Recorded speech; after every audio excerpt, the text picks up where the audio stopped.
Здравейте, приятели! Най-вероятно сте видяли видеото ми от вчера или от онзи ден, не си спомням, където беше пътуване във Варна. Днеска съм решил да ви разкажа какво правих докато се разхождах във Варна. Първо започнах с закуска.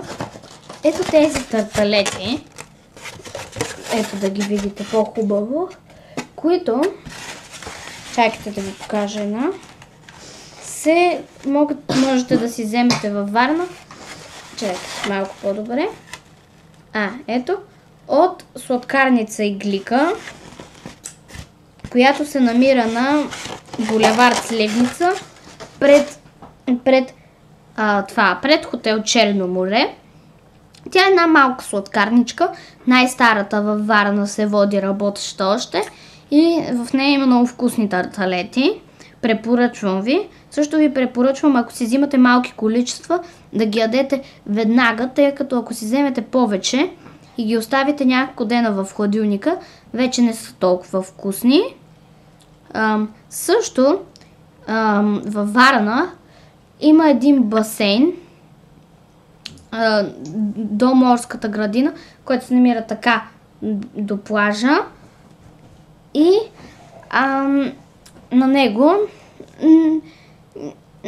средна цена е за билет в басейна.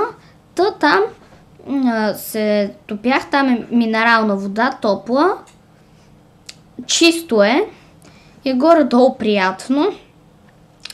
Понякога е малко препълнено, но иначе е хубаво. Бих ви препоръчал да отидете поне един път малко на топличко, ако сте във Варна. Също се разхождах по плажът и намерих лебеди. След това се върнах в апартамента, тук, където съм. Постоях малко и отидох в един бар. Не помня точно как му е името, но има 4 котки там. И там пих топъл шоколад и сок. И там бих ви препоръчал да отидете, ако сте във Варна. И общо взето е това. Доста ми харесва тук. Утре ще тръгвам, за съжаление, и се върна в София, откъдето съм. Чао! До нови срещи!